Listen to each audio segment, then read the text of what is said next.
now we walk around without even maybe knowing it with this sort of low-grade fear that we're going to upset somebody, we're going to step on their toes, might be seeing and might want to do, and might have ideas to do. From someone who's judging the outcome of a task to someone who is encouraging curiosity and experimentation. He didn't touch any of that stuff. He just wrote on the page, I hate when that happens. Evaluating ourselves based on our expertise versus evaluating ourselves on our ability to figure things out. Whether you want more innovation more easily, you are feeling burnt out or overwhelmed, or you simply know that something isn't quite the way you know it can be, you are not alone. I hear the same from leaders every day. On Uncommon Leadership, we explore aligning personal fulfillment with business success, creating authentic teams, and cultivating the resilience, adaptability, and ease necessary to move beyond simply surviving today's challenges into thriving. I'm Michael Hunter with Uncommon Teams, and today we'll uncover fresh insights into what it means to lead today. Joining me today is Keith Hopper. Keith is the founder and principal of Danger Fort Labs and the creator of a LinkedIn learning course on innovation with 80,000, that's 8 with 4 zeros, learners. Keith helps leaders integrate exploration, risk-taking, and iterative learning into their jobs and lives. His Discovery Manifesto summarizes some of that process and his other learnings from working with dozens of startups and other companies. His focus is always on creating work environments that move more quickly and create smarter, happier teams. Welcome, Keith. Thanks, Michael. It's great to be here. I'm so excited for this conversation today. Me too. When did you first recognize that integrating your whole self, bringing that into everything that you do, might be a valuable approach? Yeah, this is interesting because I may have an unorthodox answer to this question, which is that I think I've sort of done it backwards, where I feel that in my very earliest days of working, I would bring my whole self, which actually kind of got me in trouble.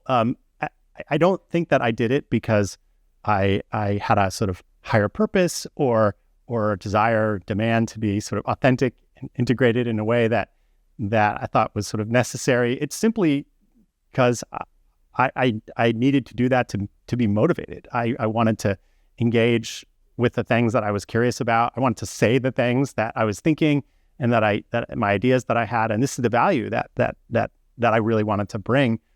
But I found in a traditional workplace, which is where I spent most of my career, this wasn't always welcomed. And so I found myself like getting in trouble and going to new jobs and eventually recognizing that that the problem, maybe even though it takes two to tango, the problem wasn't necessarily with me. It was with the situations that I was in. And so maybe to answer your question somewhat indirectly, big moment for me came when I recognized that I not only needed to help sort of seek out environments in which I could bring my whole self, but also create environments where I could do this and do it for others. And that sort of was the big unlock, was recognizing that many other people felt just like me, right? That they wanted to be able to share their thoughts, to explore ideas without offending others or without getting themselves or their organizations in trouble, in quotes. And by creating environments that gave people the permission to do this and to help guide them in how to do this, because it turns out there's some real difficulties in doing this, not just in upsetting people, but in threats to our identity and all these things that I've really kind of found my ability to do what I've kind of been trying to do all along. I agree that everyone wants to bring their full self into everything that they do and has some sense of dissatisfaction to the extent that they're not able to do that. And many of us don't realize that this is in play. And so we try to fix all sorts of other things or switch to a different job or different role, different company, different working hours. We try to fix all sorts of other things, and it's never quite enough because we aren't fixing the problem that we're actually experiencing. I found that's true as well. Yeah, I think, and it begs the question why, like kind of what's going on. And I think there's so many interesting places to explore there. But in hearing you describe that, one of the things that immediately comes to mind is something that doesn't really seem problematic, which is this desire for organizations and for teams in particular to want to get along, and which may seem strange, but in organizations where there's good chemistry and where people are friendly and encouraging, and the work becomes a place that people want to be, this gets protected. This gets sort of celebrated and protected. And we don't realize that there's potentially a negative aspect of that, which is that now we walk around without even maybe knowing it with this sort of low-grade fear that we're going to upset somebody, we're going to step on their toes, or we're going to say something that then we might feel bad about. And so we kind of don't want to create these conflict situations. And so the social norm in our organizations is oftentimes built up around this. In fact, people often celebrate like how well their teams get along. And I've actually found this can be detrimental because it becomes very difficult to bring yourself to a conversation or to an environment when you have thoughts and opinions, when you want to be able to respond to what other people say in ways that on the surface, if people don't have strong sort of underlying norms and understandings, can actually feel bad, and potentially make somebody else feel bad. And so we end up not being ourselves because it gets in the way. The idea is often characterized as psychological safety, as you and your listeners are probably aware. But it really comes down to that concern about interpersonal conflict. And I'm talking too much a little bit, but the good news is that there's when we're in an environment where we feel okay because we've set up these norms and we've modeled the behavior and we've done these things that permits that sort of whole self to be there. It often looks like conflict, right? We're often like challenging one another and throwing out ideas that may feel scary, and so to a casual observer, this may appear to be, wow, what's going on? Like people have strong opinions and they're saying sorts of things. But the reality is that in those sorts of environments, the individuals who are participating don't feel threatened, don't feel like your idea is aimed at like me personally, and that my contribution isn't a criticism of others and things like that. So once we realize that those are that's the case, and that we can assume positive intent, for example, it permits those sorts of showing up in that way, and that way can mean a million things for a million different people, right? It's not just about ideas, and that happens to be a place I focus, because organizations really struggle with this, but it could mean showing up in whatever way is meaningful to you. I agree. I find the same. This is one reason I always talk about there's a way to bring who you are into what you're doing in a way that is safe for you and for everyone else. How do you help teams have those conversations and build that culture where everyone feels safe and empowered to bring everything that they are into everything that they do, into every aspect of the workplace? Yes, so it's something I definitely think about, and I'm still trying to figure out. One place that I found is helpful for starting is to look at what the real risks are, that are what's actually going on that we may not always fully recognize and acknowledge, right? So there's this aspect of interpersonal conflict, and like I said, it's oftentimes unspoken. We have this wonderful team, we all get along. We go out after work together, and which, by the way, is all great stuff. Like, I'm not trying to suggest that we shouldn't be that way, But I'm just saying when we overvalue that, it can get in the way of these other things. And typically in that environment, so I'm going to answer for that, and then I'm going to shift over to a different kind of risk. But in that environment, there's three things that I've seen work. But basically, it comes down to the behavior of the individuals on the team. It works really well when the team is sort of small and everybody kind of knows each other. It gets much more difficult when you try to do it at an organization level or even at a leadership level. We often look to leaders and say, oh, well, the leaders aren't saying the right things, or they're not setting up an environment that lets this happen. But it turns out in all my interactions with executives, it turns out the executives have a lot less power to change than we might think. They don't want to ride roughshod over, or if they're good leaders, they don't want to ride roughshod over their leadership team. So they can't sort of make people do stuff. And oftentimes, these things, particularly when they're emotional and cultural, you can't wave a wand and create these sorts of changes. I do think they play an important role. Oftentimes, what I'll be saying in a minute, I think it'll be clear what role I think they can play. But the three things that can happen on a team are based on three behaviors. One is modeling. So we show up and what do we actually do? And then when people see us do these things, we kind of implicitly give permission for others to do the same. The second thing is to encourage or enable. So we have to send signals very specifically that we want a particular kind of behavior. So we have to invite it, and then celebrate. So when we see the behavior, we need to highlight it and say, that's it, that's great.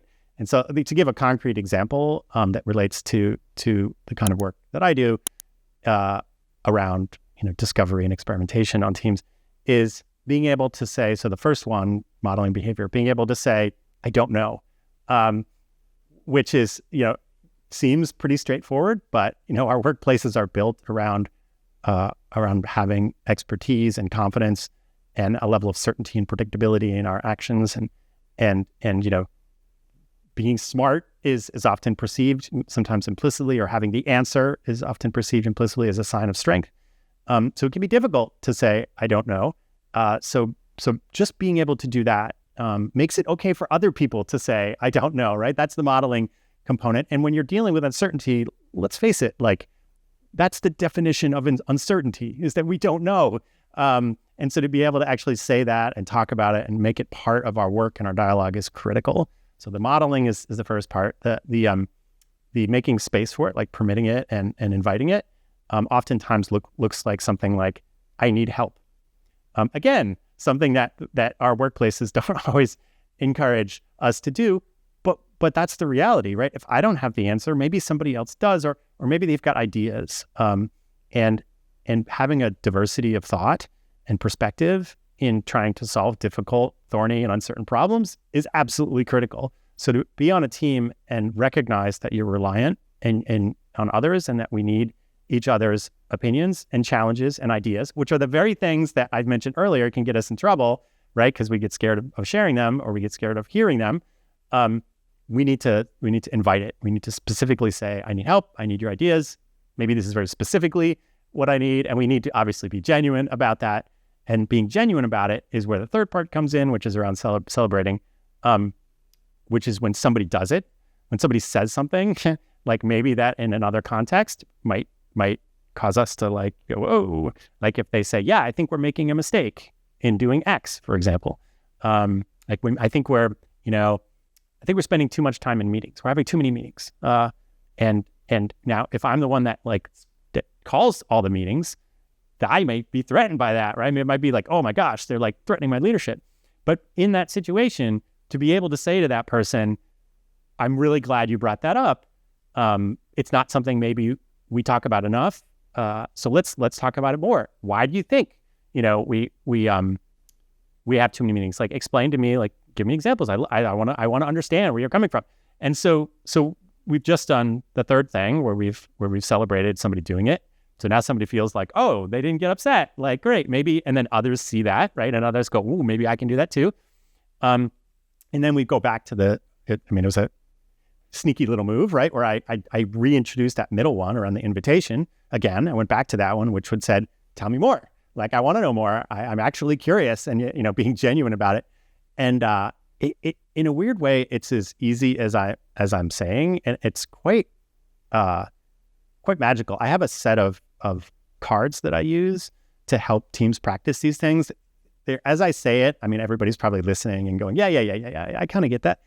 But it's funny, we forget, right? Or it's just a tiny bit hard, right? It's a tiny bit hard to say, I don't know, right? Not impossible. It's, you know, we can all do it, but it's just a tiny bit hard. So to be reminded, it can be really helpful. So I use these cards, and they have all sorts of different things around these three behaviors, all sorts of different ways. And it tends to do with like experimentation and exploration and idea sharing. And many, if not all of these ideas are familiar. Like, for example, I have practice not knowing, right? Like, what does it look like to show up and not know? And we use these cards. You might take a random subset of them, and then we go through a meeting, and everybody tries to practice one or two of them, maybe without even saying explicitly that they're doing that. And then at the end of the meeting, we go, well, how is this meeting different? And it's amazing. Like, in a single meeting, you can actually change the tenor of the conversation in a way that can feel quite liberating. And now it takes some repeated practice and reminding, and that's why there are these behaviors, right? Because we can't just like, the mistake that people make is like they put a sign up on the wall of the office that says, like, you know, create psychologically safe teams or whatever, or it's the first slide in our workshop deck, you know, that basically says, okay, here are the norms. These are the things we're going to do. But putting it on a sign or on a slide doesn't change behavior. Like, we actually have to do these three things. And like I said, they're not that hard. And I have yet to meet anybody who looks at the cards and go and has been like, what? This is nuts, right? Everybody goes, oh yeah, like these, I get it. But also everybody goes, and I forget to do it, right? You know, or I don't realize the impact of not doing it. So I'll pause for a minute, but that's all this stuff on kind of the interpersonal risk-taking side of things. A fourth key that is maybe implicit in everything that you're saying, and I will make explicit, is giving people the space to practice this and to create those outcomes that are different from what we want. Because as you say, we rarely are perfect or even remember to do this, much more than very infrequently when we're just starting out. It's sort of like when you go to driver's education class, you learn how to drive a car, and it's all really simple. There's gas, there's brake. If you have a manual, there's a clutch, there's a gear shift. That's really all you need to drive the car. If you want to get a little more advanced, and there's turn signals and windshield wipers and horn and headlights, it's still less than 10 different things. And yet, when you go sit in a car, we're not a perfect driver that first time, or probably the second or third or 10th. It takes practice. We have to have space to have those herky-jerky stops and gear shifts to indicate a right turn when we meant a left turn, or turn on a windshield when we meant to a turn signal, and be going backwards when we meant to go forwards because we didn't get the gear quite right. It takes practice. And if our parent or the driver's ed teacher or best friend is in that passenger seat with us, making very clear all the things that we're doing wrong, it's going to take way longer, and we're going to be way less able to experiment and get to that point where we can be a confident, facile driver. Yeah, there's two things that can I highlight a couple things in there you yes, said I really enjoy? please. First of all, I think the driving analogy is great, because let's be honest, driving is high stakes, right? Like, there's certain things we could do wrong, that's no big deal. I turned on my windshield wipers instead of my blinker, but there's other things obviously that would be really bad. So, and to some extent, our workplaces are similar somewhat, but it's also important to recognize they're not, right? Like, no one's going to die if you probably, right? There's certain workplaces, obviously, and we want to acknowledge that, right? Like, if I'm doing brain surgery or I'm flying a plane, like, there's some things that or maybe I'm driving somebody else for a living, right? I'm an Uber driver. But for the most part, a lot of what we do, like around interpersonal conflict, no one's going to die, right? And so that's, I think, interesting. The two things I wanted to mention, one is around performative culture, and so we maybe don't even fully acknowledge this, but our workplaces are evaluating our performance constantly. Even if it's not done explicitly, like where people aren't like literally giving us, like ratings after a presentation, which in some employment situations actually happens, right? But for the most part, we may not even realize that we're constantly thinking about how we're being judged or how we're being evaluated. Did Keith have the answer? Is he showing up consistently? How did he do in the meeting? Did he speak up or did he not speak up or speak too much? What are the results of the work? Has he been busy? Is he interacting with me? Is he interacting with my peers? What do his employees think of him? What do his bosses think of it? Like, it's constant. And we almost don't recognize that we live in this performative culture where we're always on and we're always kind of being evaluated. And how do you learn, right? To your point around driving and in the early days of driving, when you're always on. And the analogy I like to give here is one of our professional athletes. And I'm talking like even not just like good athletes, but I mean like the best in the world, like Olympic athletes, that the way they get, I think this is so obvious, but it needs to be stated, the way they get better is not by performing all the time. In fact, their performances, they're when they're actually, competing or doing the sport, doing time trials, whatever, like that is actually quite rare. The vast majority of time when they're developing as an athlete is spent in deliberate practice, which is the word we haven't said yet, but is the important word, right? How do we learn and grow and develop when we have no space for practice? And practice means, you can ask any athlete, they will tell you, it means trying things that they don't yet know how to do. And we've seen the videos on TikTok or whatever of the people doing backflips into foam pits. They don't just magically get on the skateboard ramp or the snowboard ramp or whatever and do those like crazy things. Like, they practice and figure it out, and push themselves and play with the windshield wipers and the things, having no idea what they do, in order to figure out how to do this stuff. And I think that's one of the great sort of crimes of the workplace, is that we don't have space, to use your words, I think, to really practice and do it in a way that it's okay to flip the windshield wipers when we meant to flip the blinker. And the second point I wanted to make was around your example of the person in the passenger seat criticizing the person driving, which is a form of performative culture, right? And taking away the space to practice. And there's a great story, my friend Dan Coleman, who's a amazing designer and educator.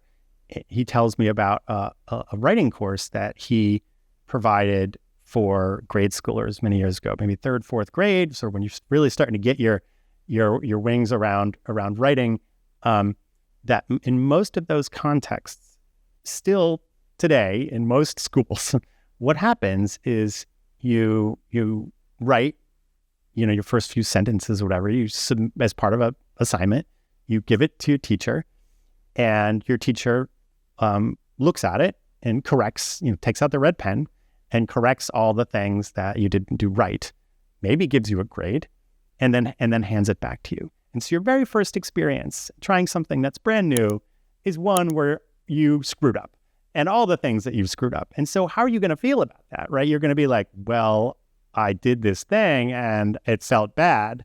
So am I going to do it again? I'm going to do it again if I'm going to be made to feel even worse if I don't do it. But it now is not something I'm going to approach with curiosity and excitement. It's going to be something I approach with hesitation and trepidation because someone's gonna poop on me, right? And so he developed this program where students would write very small stories, 1, 2, 3 sentences long, and they would submit them to the teacher, and the teacher would do something totally different. What the teacher what Dan recognized in this circumstance, and his collaborators recognized, that what we need to do, what's our goal in this context? And they're recognized for somebody trying something where there was uncertainty, where they were probably not going to get it right, and they were developing. What we needed to do is help them connect with the part of that activity that is rewarding. Because if they're going to continue down this trajectory, they're going to be able to enjoy those benefits, but only if we help them see that. And so in the case of writing, they said, well, one of those things, one of the reasons that writers write, and many of them who were teaching this program were writers, so they understood this, was being able to connect with your readers. Kind of sounds obvious, but it's actually a really interesting benefit, because as we write, we think about connecting with our readers. And by connecting, I mean maybe sharing an experience or understanding where the reader's coming from, or helping them see the world in a different way, or telling them a story that connects with their heart. And so we begin to like anticipate that when we write, and we feel excited about that. We enjoy kind of the sort of emotional and cognitive benefits of connecting maybe after the fact when somebody has read something. But when you're first writing, you kind of have no idea that this is the case. And so what he decided to do was focus on that. And so there's a story of, he just gave me one example where a girl, maybe third grade, wrote, I went out in the rain, I stepped in a puddle, and my shoes got soaking wet. And that was the story. Handed in to the teacher. Spelling was horrible. Handwriting was horrible. Punctuation was horrible. He didn't touch any of that stuff. He just wrote on the page, I hate when that happens. That's all he said. I hate when that happens. And give it back to the student. Guess what happened? The student went, that happens to my teacher too? Oh my goodness. Like, I just connected. Now I understand that tiny little bit of feeling of what it feels like to connect with a reader. And now she wants to write more. She's like, oh, what else can I connect with? And might not even be thinking about connection and all these sort of cognitive layers that we put on top of writing. We just know we want to give people that experience. And to tie it back to the workplace, this is something that I leverage as aggressively as I can around helping people run tiny experiments. Because when it's time to step into uncertainty, we have to try things in order to learn. We can't just like do research or maybe ask people. We actually have to try stuff, and that's scary, because what if it doesn't work? We fail in front of our peers. We may threaten our own credibility, the credibility of our companies. We may feel bad about ourselves, like all these like potential negative aspects of taking these kinds of risks. And so what's really important for me to do is help people connect with the benefits of taking risks, and do it in the same way that Dan did with his students. And this doesn't mean the people I work with are 3-year-olds. I think we can all recognize that we all are taking risks and doing things that might scare us, and are trying new things for the first time. And it's really critical that we create that space for failing safely, doing our backflips into the foam pit, but also for connecting with the joy and with the elements of the thing that we're trying, and realizing firsthand what the benefits are. When I'm asking somebody to do something scary, I can tell them what the benefits are. Oh, if you do this experiment, you'll learn something really important that you didn't previously know. And then you can use that learning to make sure that whatever it is you want to do will actually work and will be better. And we're going to construct this in a way that it's not so bad. I can tell them all these things and they'll smile and they'll nod, but then they won't do it. And so I've learned that I have to get people to experience this firsthand. And it's why it's one of the key reasons the word tiny is in there, because you have to make it so they'll actually do it. And so just to tie the bow on this and bring it all around, right? There's these risks that are associated, and these things that keep us from either being ourselves or trying new things in the workplace, and being able to provide spaces that permit failures, which we can just call learning, and that don't immediately bring out the red pen, but that figure out how we can encourage and help people get an understanding and an internal recognition of the benefits, not me telling them, but them experiencing it and integrating that into their own worldview on their own. Those are the critical steps to getting people to change and embrace these ideas.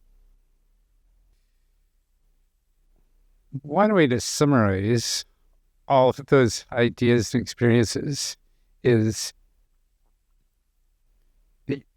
you're talking about leader turning from a task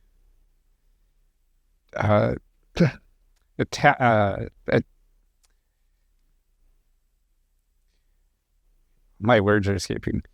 From someone who judging the outcome of a task to someone who is encouraging curiosity and experimentation.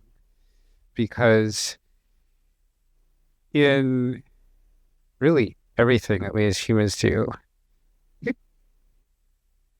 everything we're doing is something that we've never done before. Even if I am someone who is taking an off-the-shelf software and installing it into a particular organization in a way that I've done 1,000 times before, I haven't done it for this organization. And even if I have done it for this organization, I haven't done it at this organization in this point in time. So even if I had happened to have done this a week ago, and now I'm doing it all over again for some reason, it's a week later. People are different. I'm different. The machines we're installing on are a week older. The weather outside is different. Everything is different. And so we've never done exactly this before, which means we can never actually know what outcomes are going to be. One of the reasons I talk so much about making everything a tiny experiment is because this helps us remember that we don't know what's going to happen. We have some guesses. We may have some hopes. And all we can do is perform the experiment and then observe the outcome and then discover what we learned from that and use that to decide what experiment to run next. I obviously agree. What you're getting at is this idea that I often talk about, the difference between risk and uncertainty, where, and I will probably be corrected either now or soon about the exact definitions, but the way that I often see it is risk is something that we can kind of predict, and there's a certain chance that it's going to happen, and there's things that we can do to mitigate or avoid or reduce or whatever the chance of that thing happening. But in uncertainty, we actually don't know, and it's not that there's this thing that could happen, and we know what it is, and there's a chance we know what the chance is. It's like we actually don't even know the thing that could happen, and I think they're different, and we conflate them. For example, the example I often use is project planning. Project plans are actually a way to reduce risk, and we don't often think about them this way. But the people, including myself, who really spend a lot of time and get a lot of energy from doing planning, it often is because we've developed it as a tool, and we recognize it maybe intuitively as a tool that helps us reduce and avoid risk. Because what we try to do is we try to anticipate every possible outcome. We look at all the dependencies. We try to identify all the different roles and all the different tasks. And by doing that, by going deeply into those things, we develop increasing sense of confidence and control over the situation. But guess what? That only works when we know what all the potential outcomes are, right? When we know that hey, this thing could be late, or Jane could be sick, or on the project, which could delay, or here's some of the skills that maybe we don't have. And so we can break out all those pieces. But how do you do a project plan for something that you literally don't know what could happen, particularly when you're in a highly uncertain environment? And I like your example that there's uncertainty everywhere and in everything, but I think it's also important to recognize there's some things that have a lot more uncertainty than others. For example, introducing a bold new initiative, we want to do this brand new thing, which is oftentimes what companies bring me in to help them navigate. They want to do something, they want to introduce a new product or service, or they want to launch a big new initiative, or they want to try something and they just inherently recognize that there's a ton of uncertainty associated with it.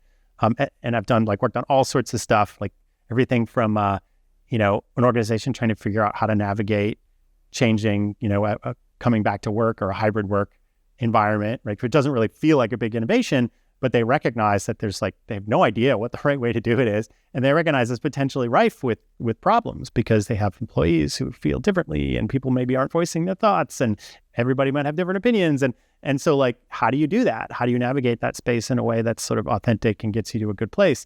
There's a lot of, there might be some predictable risks in there, but there's just mostly just large chunks of uncertainty. And so being able to recognize the difference and recognize that things like project planning aren't going to help you. And there's also there's a number of pitfalls. Project planning is one sort of concrete example. I sometimes talk about it as a teeter-totter, and that people typically fall on one side of the teeter-totter or the other when they're facing these sort of highly uncertain situations. One is they kind of take a damn the torpedoes approach, which is like, look, like we have to move. Like we can't sit around and debate something. We don't know what's going to happen, but we shouldn't let that stop us. We should go and we should take our best guess and we should go for it. And oftentimes that isn't, it might seem in some ways to be a good strategy. Let's not let us hold us back. Oftentimes it tips way over onto this side where, particularly when it gets pent up, where an organization like wants to do something, hesitates. And then one day that some leader pounds their hand on the table and says, gosh darn it, damn the torpedoes, we're just going to do this project. And they throw $20 million into it. They spend 18 months building something out, only to somewhere in there inevitably face one of the uncertainties that you're talking about. And then they realize, oh crap, like we didn't think this through. There were untested assumptions. We really should have come up with a mechanism for figuring out like whether what we were doing that was the right thing to do. And then the opposite side of the teeter-totter is the one that I focused actually more on, because it's hidden, which is the one I talk about, all the great ideas that die in the shower, right? So it's all the things that the organization, particularly in an individual level, might be seeing and might want to do, and might have ideas to do, but because they recognize the inherent uncertainty in pursuing these things, or there's inherent risk in interpersonal risk in even mentioning them to each other, they never get mentioned. And so it's kind of the hidden cost of this, and this is actually how I feel most workplaces function, where people kind of just walk around and like don't rock the boat, like let's just keep the trains running on time, and so we miss this like massive opportunity to express ourselves around the things that we're curious about or we're concerned about or that we have ideas for changing and doing. And so we don't do anything. And there's a number of ways we kind of navigate that space. We might launch into sort of big research projects. We may try to get consensus around an idea, because if we all agree and it doesn't work, then it's not my fault, right? Or we debate. We might even have an environment in which we can debate, but debating without evidence is just debating, and keeps us from moving forward. And so this is where I spend this time, is trying to push people to the middle of this teeter-totter. How do we make progress on ideas? By learning. How do we use those environments by using things like tiny experiments or other discovery efforts that help us kind of learn as we go and help us make sure that we're pointed in the right direction and that we're constantly embracing this idea of learning by trying, and we're doing it in a way that's safe and small and iterative and builds on itself and so on, things that you've talked about before on this program. And there's always a way, if an experiment feels too big to make, there's always a way to make it smaller so that we can get to the point where everyone, wherever on the teeter-totter they are, feels okay enough with the risk and reward of what we're probably going to learn versus what might go catastrophically wrong, that it's not going to be a big deal, whatever happens. And we're all on board with running this experiment and discovering what happens. Yeah, what's interesting about that, and maybe a little bit nefarious, is that isn't necessarily our instinct. Our instinct oftentimes is to make the experiment actually really big. Which for the kind of the reasons I was talking about a minute ago is like, we actually don't want this thing to fail. Maybe it's an idea we kind of care about. And so we end up designing this elaborate thing that we don't want to put something out in front of customers, for example, that they're not going to like. So let's spend a long time like trying to polish it and make it so they couldn't possibly disagree with it. So in a weird way, like we're our own worst enemy when it comes to some of this stuff. And to be able to make it smaller is a bit of an art form. But again, it goes back to if you can give people a positive experience going through a tiny experiment, then they can go, I see. If I try something maybe before I fall in love with it, then it's okay if it doesn't work out right just the exact way that I thought, which by the way, it almost never does. And then I'm open to learning from it as well. Like I see these things coming in and I'm not like ignoring them, confirmation bias isn't sort of leaking in all over the place where I'm only seeing what it is I want to see. Like I'm very open to like when something goes sideways, I go, oh, wow, look at that. Look at what just happened. I had no idea that that's what my customer was thinking or whatever. Yeah. So you also hinted at this thing of when we make it smaller, there's always a way to make it smaller. One of the ways that I like to think about this, there's this term called affordable loss, which I love, which is being able to say like, well, what is it that we're okay with going wrong? And that we actually acknowledge it and recognize it ahead of time. There's something kind of magical that happens when you do that. And we start recognizing that there's so many things that we could do where we never bothered to actually look at what the affordable loss is. Like, what are we willing to let kind of go sideways or to not work? And sometimes that affordable loss is a physical cost. Sometimes it's a cost of time. And sometimes it's an emotional cost. Like we have to recognize that, are we okay if this doesn't go well? Like, how are we going to feel about ourselves and about the work? And so to be able to like recognize that, it's funny because not only is it helpful in designing the right size experiment, it also makes us realize there's so many things that we go through in the day that we kind of overestimate the cost of running it. We just, in the back of our heads, we're like, oh, well, if it doesn't work, let's not try it, right? But there's so many places where that's not true. So one of the examples I like to give is Neil deGrasse Tyson tells this wonderful story about when, as a parent, he leaves his toddler in the room with a new purchase for just a few seconds or maybe a minute, and then comes back in the room and sees, and the purchase was a bouquet of flowers, that the child has systematically like pulled all the petals off of the flowers and made a huge, and they like just bought it. And obviously the temptation is going to be like, Johnny, don't do that. But if you do a quick assessment of the affordable loss of the situation, like we're going to recognize two things. One is the $10 that we spent for the bouquet more than paid for itself in the sort of botanical investigations of the toddler, right? They played with this thing, they were curious, they took it apart to see how it worked. They probably got smells and pollen on their hands. There's like all sorts of stuff that came from the experience. In hindsight, it's easy to look at that situation and be like, that was $10 well spent. It isn't really a big cost. And then the second thing we realize is that if we did, or if we had said, Johnny, don't do that, then we have just introduced a significantly bigger cost, right? The cost of telling that person, just like being a passenger seat in somebody learning to drive, telling that person that what they've just done is bad. And what about the next time they want to do a botanical experiment? What are they going to think? I'm going to get yelled at, right? I'm going to have done something wrong. And we're going to be cheating our child from a world of curiosity and exploration. And that seems like a much more significant cost. So I like the story for those two reasons, right? One is we overestimate the cost of situations like that, of trying small experiments, because it just feels like, oh, well, what if it goes wrong? So what? Right? Like most times it doesn't matter at all. And then the flip side is sometimes we miss costs of stopping experiments from happening. We don't recognize the opportunity cost associated with maintaining the status quo or of trying to keep things in control.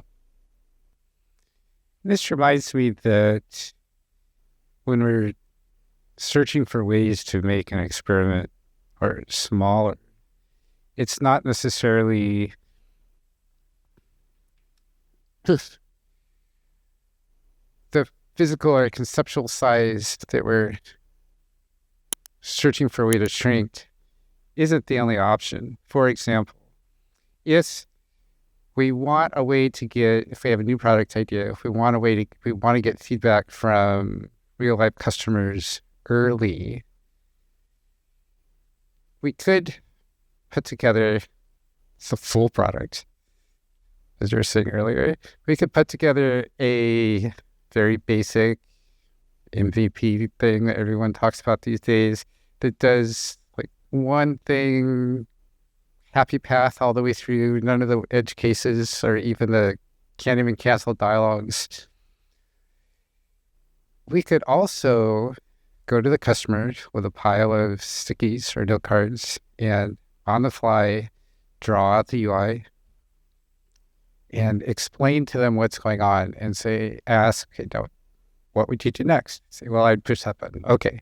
So if you click that button, here's what happens. And then draw a new UI on a new sticky, or have a prototype of the window that we're dragging sticky-based buttons and widgets out onto and moving around and things.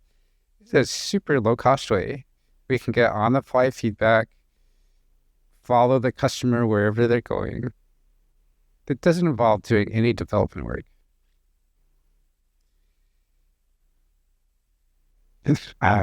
There's always, I find, alternatives to what we think is the lowest cost way of doing something that will be even more lower cost and get us even faster to the information we really want to know.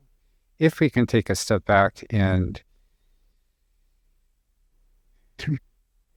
really examine what is the outcome we really are trying to get out of this. It's not that we want to know what products build. It's not that we want to know, is this widget or that widget better in this context? It's what is the customer really trying to accomplish? Or what is the customer's concept of how this program works, or the task that they're trying to do works, or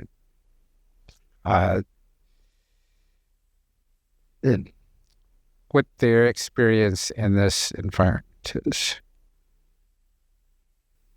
If we can get out of the way of the outcomes that we think we're going after and understand what the outcome we're really going after is, and oftentimes that leads us to not just those little outcomes in the moment, but bigger outcomes that are much more impactful and way more surprising and unexpected from what we originally thought. That then these are where the big innovations and the concepts, the products that take the world by storm come from, because they're solving a problem that people actually have that they didn't realize. Yeah, there's so much in there I get excited about. I almost don't know where to start. Yes, the notion of designing experiments that don't just look like a shrinking of a product, but look like maybe a completely different way of interacting with our users and customers is such a great and rich, fertile ground for people to play. You mentioned at the top that a course that I have on LinkedIn that I encourage people to check out, and maybe we can talk about that later, how I can help people do that. But I go specifically into this and help people, because we don't walk around doing this stuff all the time. We don't have examples to tap. We don't have like frameworks or ways of thinking about of running these things. I call one approach the purpose-driven prototype, which is that if we know what we're curious about, we can actually design an interaction that helps delve into that curiosity. And if we only look at ways of taking the product and creating different manifestations of the product, like on note cards or on a prototype or on a full-scale application, like we're actually limiting ourselves, because really we're trying to get answers to questions. We're not trying to showcase how our product might manifest or showcase how our product works. That certainly can help us learn, but there's all these other ways that can help us learn. Let me give a quick example. So I'm not speaking just in abstracts. We had a product that I worked on, which was to help people during their yearly enrollment process. Most people get their benefits from work. There's this yearly thing that happens in October, November, where we have to sign up for benefits every year. And there's a deadline. And so this organization I was working with was trying to make that process easier. And one critical part of their solution was this idea of greatly simplifying the experience, because they had actually done some other tests where they talked to people and watched them go through the enrollment process and learned that this is one of those like breakthrough learnings you mentioned. They learned that people hit what we came to call speed bumps, where they would hit something in their enrollment process that they didn't understand, like what's an out-of-pocket maximum? I don't know what that is. Or what's like, what when they say premium, like, do those change? And what is that? And is that all I'm paying? Like, and so people have these questions. And I don't know about you, but I have these, as the words are coming out of my mouth, I don't have the answers to those. Like, it's just confusing. And so they were like, it seems unnecessarily confusing. What if we just simplified these things for people and made that a critical part of our experience that we offer to them? Such a good idea, such a core part of the solution. But the way that they wanted to do that, to run this test, is to design this like workflow, right? Where you go in this, you log in, and then you get to go through this part, and then you're presented with the products, then you're given these like different choice architectures, and then and they were going to mock it all up, and they were like, no, we won't build it. We're just going to build this whole thread. And I said, yeah, how long that's going to take? Well, it'll take us a week or two to build it, and then we're going to schedule users, a month, 6 weeks, whatever. And I was like, well, what if we just took 2 pieces of paper and wrote 3 descriptions of 3 insurance products on one, using the language that's provided to us by the insurance providers. And then we wrote the same 3 products, but in the language that we think it was really what we're talking about, might be simpler, more direct. And then ask people to pick an insurance product using one piece of paper, and then ask them to pick one using the other piece of paper. We designed it in an hour. We ran it by the end of the day, and we had our answer.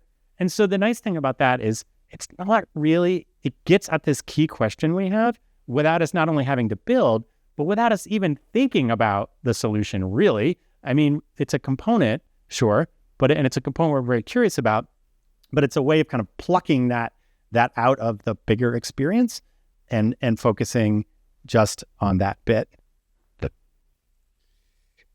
This is all sort of circling around and hinting at something I'd like to make explicit, which is, what is the business value of doing all this squishy people culture building work?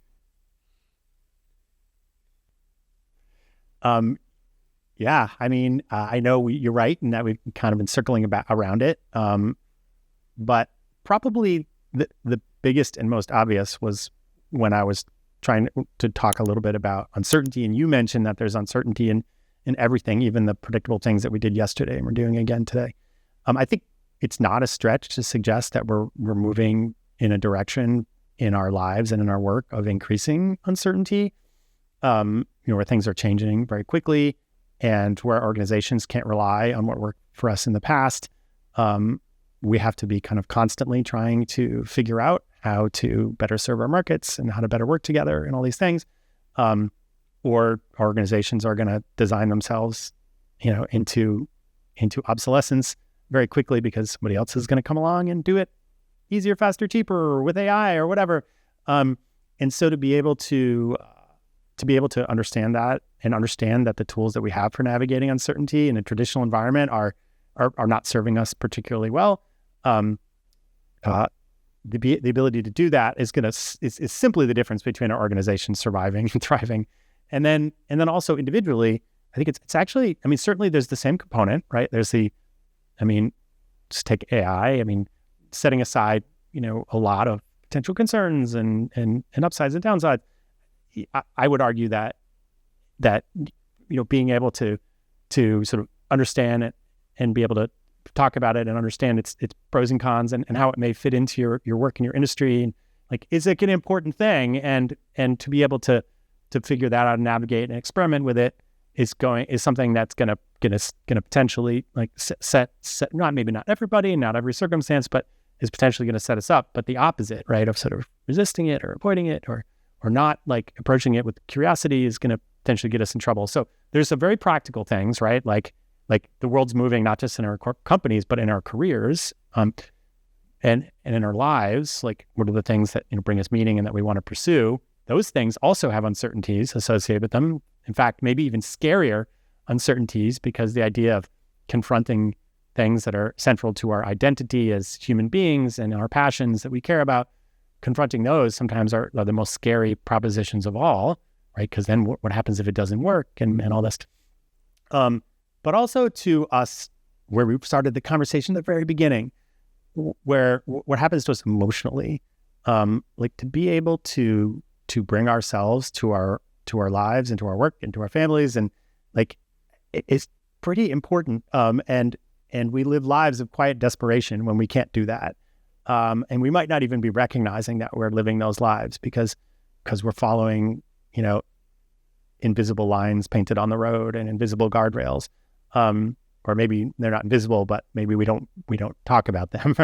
And we just presume that we should be driving on this road and following this path and forget that maybe there are other options. And so I think just for personal fulfillment, for learning and growth, and for just many aspects of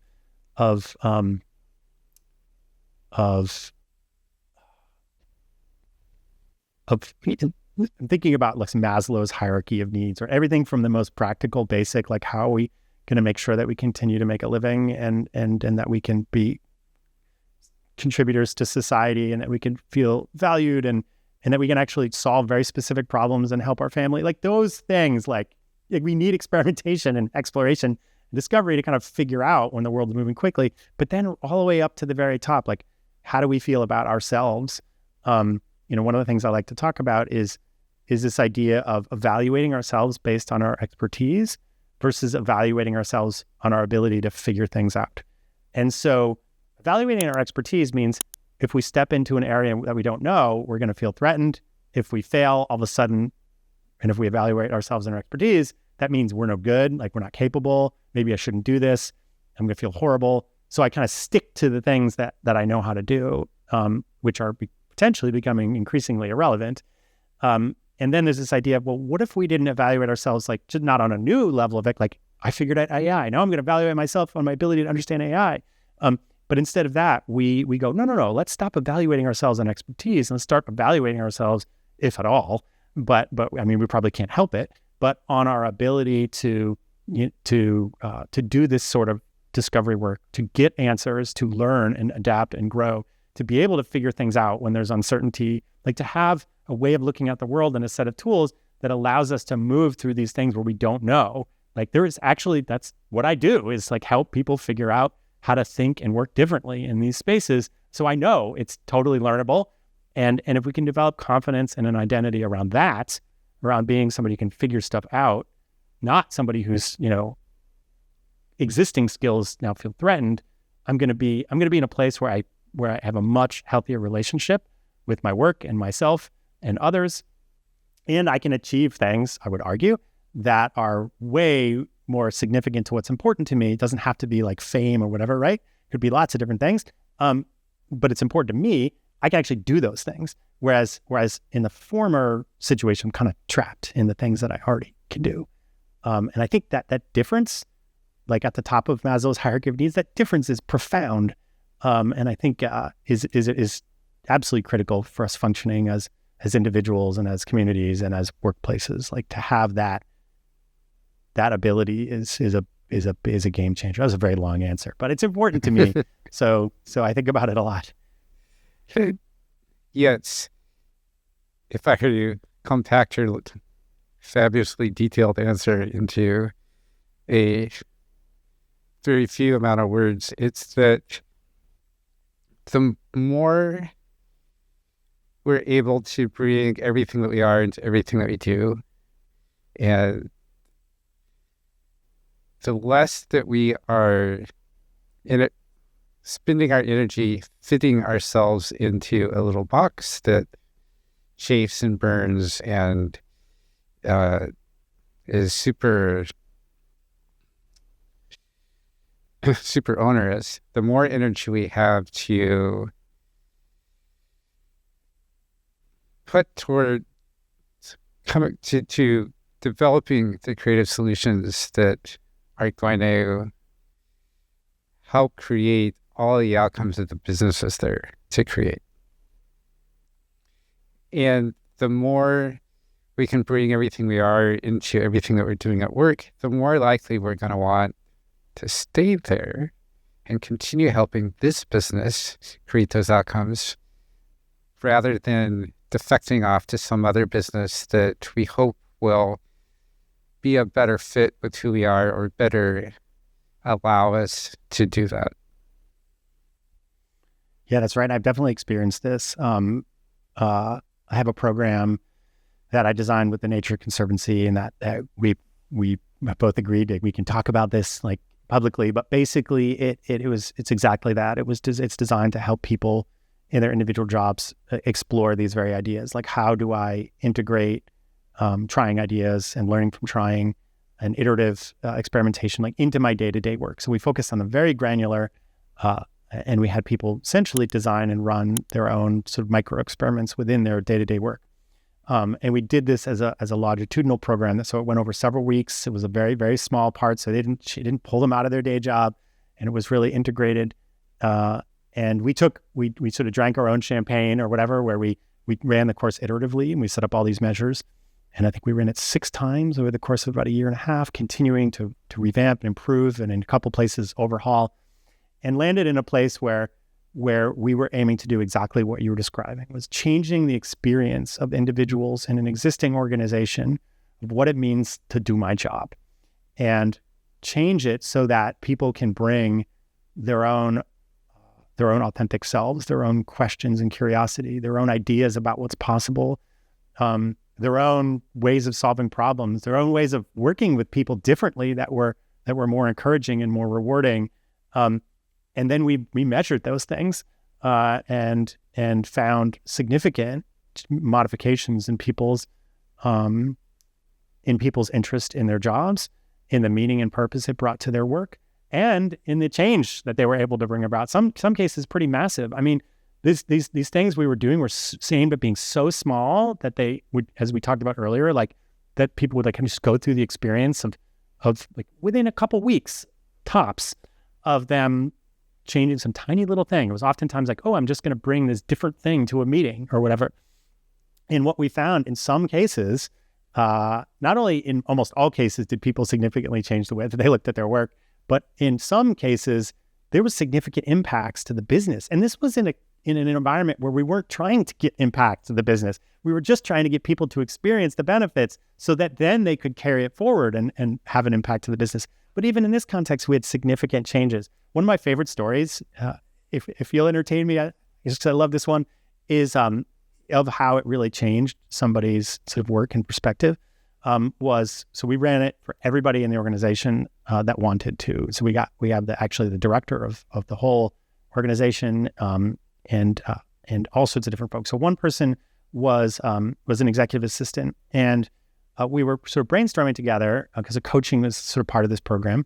Like, what is it that she was kind of curious about, maybe that she wanted to try, or that she wanted to learn as part of her job? And she sort of something had just happened to her, so she blurted it out, and she was like, "Well, significant part of my job, like maybe 40% of my job, is going to all these different meetings and being present in these meetings and taking notes so that they ensure that they have them and that people can come back to those and help make sure the projects move forward and make sure the important things were captured." And she's like, "So this is part of what I do."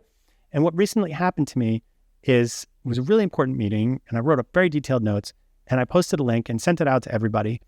And weeks later, I decided I needed to go back and check like an action item from there. So I went back to the email and I clicked on the link, and the link was broken. I had sent the wrong link, and it had been sitting there for 3 weeks, and nobody ever said anything. And it dawned on her that nobody had probably ever looked at her notes for any of her meetings. And she was kind of horrified by this. And so we designed a tiny experiment where and this was in the very early days of meeting transcription services. Like nowadays, there's a lot of them out there, Zoom and Otter and all this stuff. But this was in the relatively early days, so they weren't very commonplace. And so but together we discussed them, and she was aware, and the simple test was to approach, it wasn't even implementing a transcription service. It was just approaching some of the executives that she worked with and posing this option and trying to recognize like what was important to them about her taking notes so that she could get a better understanding of the goal and could see whether or not a solution like this was even possible. She did that in like a couple days. She just went around and talked to a few people. She got the green light because she recognized that their goals and the solution potentially matched. She ran a second experiment where she ran these things and had people look at the notes compared to her notes and found those notes totally acceptable for the goals that they wanted. And within a week, she had gotten back almost half of her job. to focus on more valuable stuff, and was like incredibly empowered because she made it happen, right? It wasn't something that somebody else figured out and it freed up her time. It was her own initiative, and it was her own curiosity, and it was her own recognition, her own boldness to have these small discussions with the people that she worked with that made the difference. And some of these meetings like have tears in them when people really think about how they can, and sometimes they're very small, but it's still like that's a pretty big example. But there was one example where somebody simply changed a conversation that they were having with a partner and introduced something that they hadn't considered before to that partner conversation. The partner was excited and relieved and had wondered why the conversations had never gotten into this more practical, more tangible place. And it was a little bit of a risk, right? Like, and what we talked about, how to de-risk that, how to make it small, how to run it like an experiment. And it was a single meeting, and a partner was overjoyed that this person had like recognized that they had something to bring to the table and had asked for their input, and it totally changed the tenor of the partnership. And like these stories, they're like constant, like and so the desire here is be able to create sort of these ripple effects. And anyway, my point is like this is real. It makes real changes. Excuse me. Sometimes it's at the tangible, obvious, immediate business value, and sometimes it's inside us and helps us be more interested and willing to show up for our work, be more willing to engage with the people around us, and to get more meaning and purpose in the stuff we do. And I want to stress that this is just as true outside of work or outside of sort of traditional work as it is inside. So there's things that we can do as part of our lives that involve these very ideas as well, particularly when it comes to things that we're passionate and curious about, but maybe we've always been a little scared to do. So lovely simplifications of everything we've been talking about today. Thank you, Keith. For people who would like to check out your course, learn more about how you might be able to help them make tiny experiments and make their culture more exploratory, what's the best way for them to get in touch with you, find your course? So they can go to keithhopper.com, and I assume in your show notes you can see the spelling, or they're probably spelled like it sounds, and where you can get access to my newsletter, you can get links to my course, you can see the content that I produce, and I'll link off to some other stuff and other places where that stuff is. But in particular, I'd like to offer free access to the course for any of your listeners who are interested. They can go to keithhopper.com/uncommon, and there just give me your information and I'll email you a link to the course. This will give you access to it for free, and it's on LinkedIn Learning. If your company already provides you with this, if you're employed, then you'll already have access to it. And you can just see where it is, and I'll point you to it. But if you don't have access, this link will give you free access to the course. That's great. Thank you so much, Keith. What would you like to leave our audience with today? Oh boy, you gave me an opportunity to say so much, and I'm grateful for that. I think something I've been thinking a lot about is hope. And I think, and really how important it is, and how maybe we don't, or at least I didn't fully recognize that it can be cultivated. And it's a word we haven't used in this conversation, but I really try to leave people with it when I work with them, both at an organizational level, but also at an individual level. And I hope people can see that embedded in some of these ideas, it can be a sense of hope and possibility, in that even though things might not be great, we all go through this. I've definitely experienced this, whether it's concerns we have about the world, or concerns we might have about our workplace and how maybe it's not as great and our job's not as great as we hoped or would want. That within these situations, there are ways of looking at the world and specific tools that, while they won't solve all of our problems, can give us a sense of possibility, and can help us recognize that there are things that that may have felt intractable, like we're unable to make progress on something we've always dreamed of, for example. We keep procrastinating or whatever. Like there are things that can unlock the answers to those, and that there are things that we can play with ourselves, and so we don't have to have maybe our bosses endorse them, right? We can look for safe ways, for example, to experiment within our own jobs as one way to consider doing this. But this idea of looking at the world, I talk about discovery mindset as the way to look at the world as a near endless series of learning opportunities.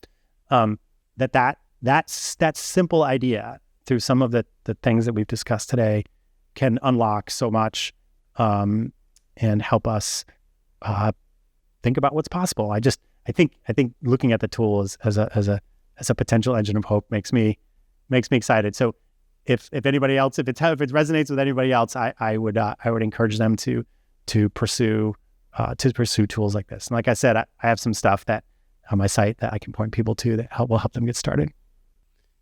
It sounds great. Thank you so much, Keith, for all the ideas you brought today and for this fabulous conversation. Thanks, Michael. This was a really great experience. And thank you, audience, for joining us today. Please let Keith and I know, what tiny experiment are you running to engage your curiosity a little bit more? Thanks, and have a great day.